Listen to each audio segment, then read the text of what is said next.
Oke, halo teman-teman semuanya. Kali ini aku kembali lagi memberikan tutorial tentang Microsoft Excel.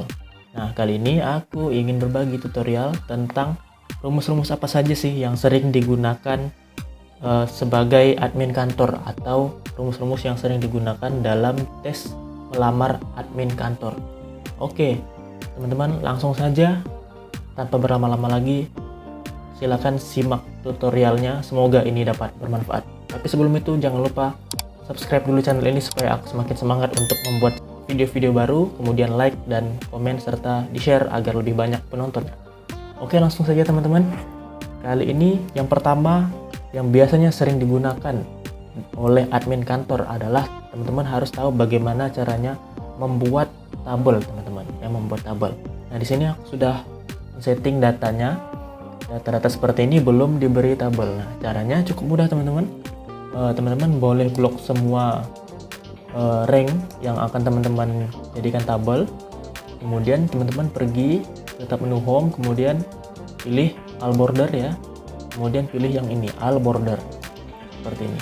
Nah, sehingga semuanya sudah diberi tabel seperti ini. Kemudian untuk kepala tabelnya seperti nomor, nama, jenis kelamin dan lain sebagainya, teman-teman bisa membedakan dengan memberi warna. Caranya adalah dengan memblok seperti ini, kemudian pergi ke sini, filter color, kemudian diberi warna bebas gitu ya.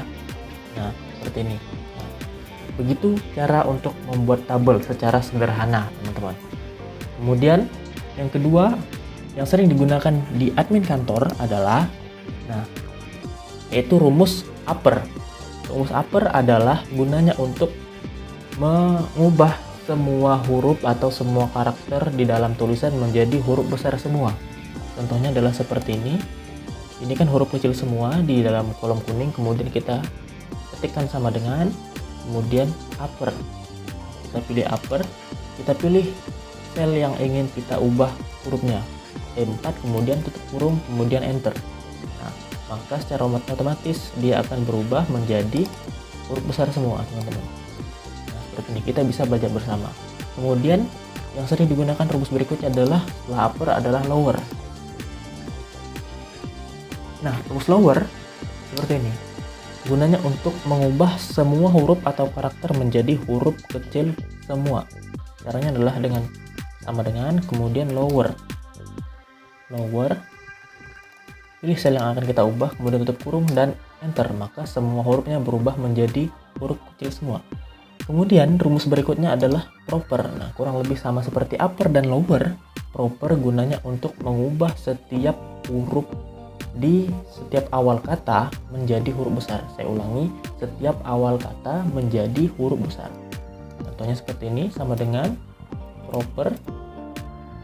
Kemudian pilih sel yang ingin kita ubah, lalu tekan enter. Nah, maka setiap kata huruf awalnya menjadi huruf besar. Kemudian yang perlu diketahui untuk admin kantor biasanya adalah penomoran.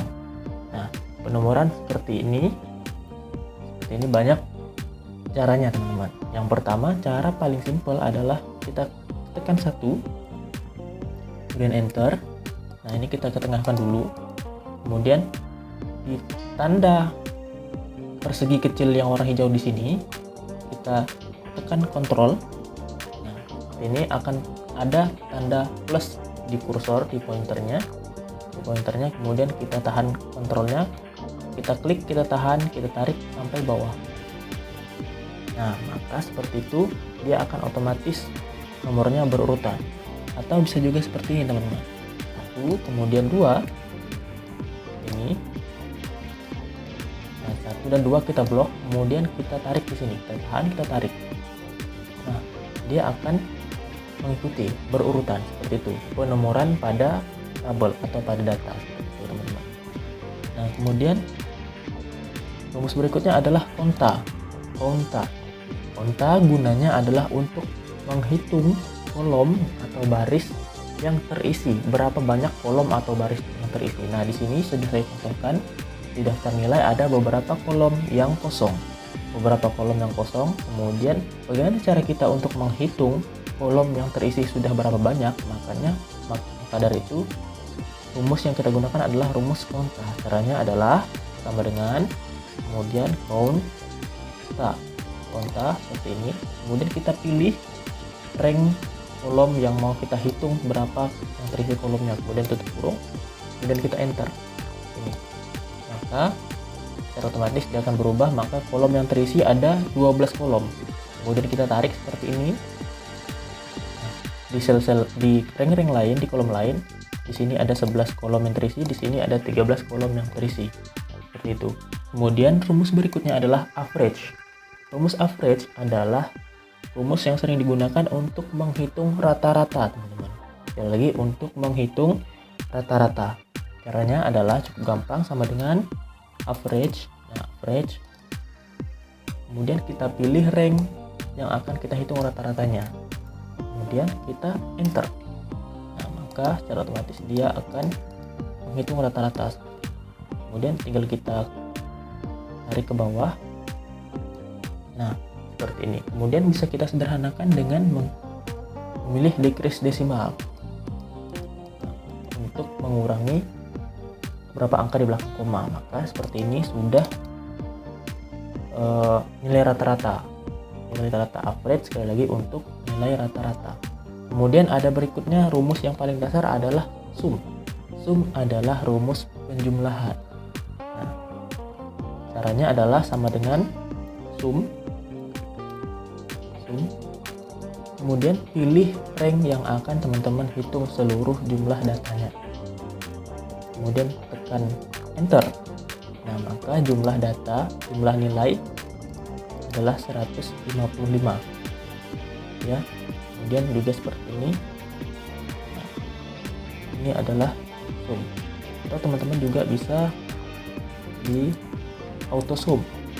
Auto sum ada di sini, teman-teman, di editing auto sum.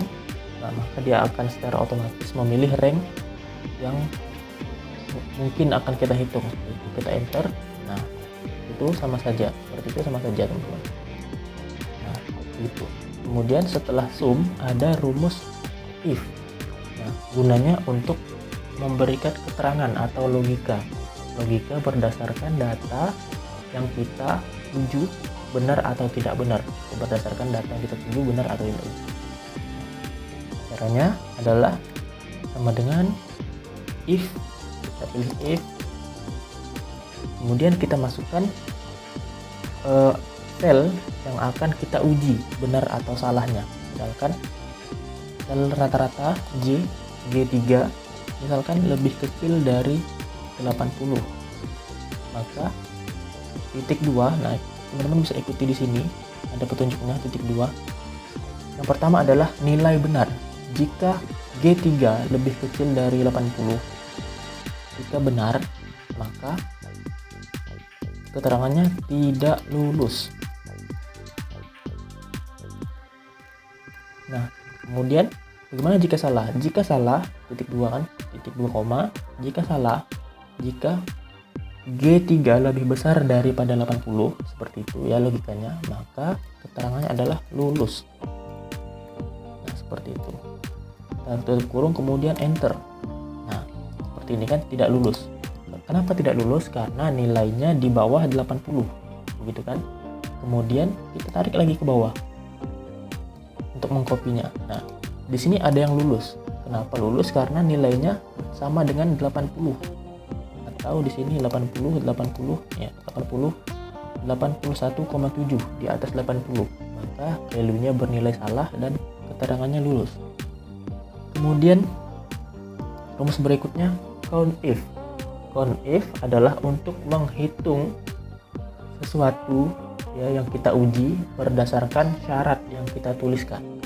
Contohnya adalah seperti ini. Misalkan kita menghitung berapa banyak laki-laki di dalam data, kemudian berapa banyak perempuan di dalam data. Caranya adalah sama dengan count if. Kita pilih rank yang akan kita hitung seperti ini. Kemudian titik koma kriteria laki-laki, berarti huruf L harus didahului dengan tanda petik huruf L, tanda petik lagi titik kurung. Nah, maka banyak data laki-laki adalah 10. Kemudian kita copy, kita pastikan ke sini. Nah, tapi hati-hati teman-teman ketika mengcopy seperti itu atau menarik ke bawah yang sebelumnya tadi. Nah, datanya akan bergeser, maka ini akan kita geserkan kembali seperti ini. Kemudian ini kita ubah menjadi P karena perempuan, maka perempuannya 5, laki-lakinya 10. Seperti itu untuk penggunaan rumus count. Nah, yang terakhir adalah VLOOKUP. VLOOKUP adalah untuk memunculkan data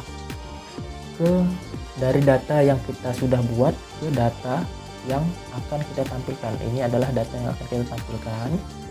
Ini data yang sudah kita buat. Nah, ini data yang sudah kita buat. Nah, caranya adalah bagaimana?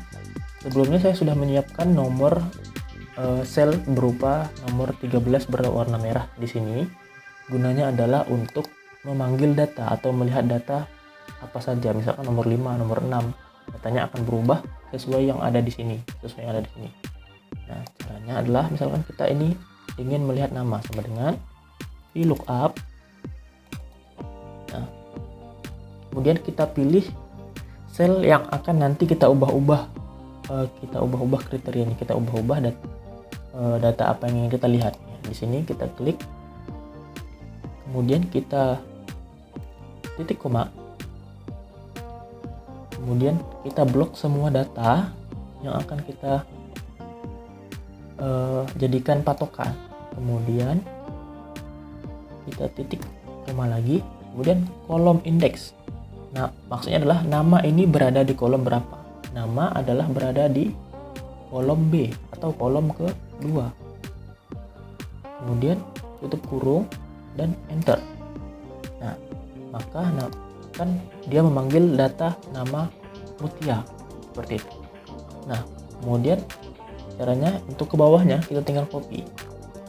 Nah, tapi di sini kan error ya teman-teman. Error kenapa? Karena bergeser.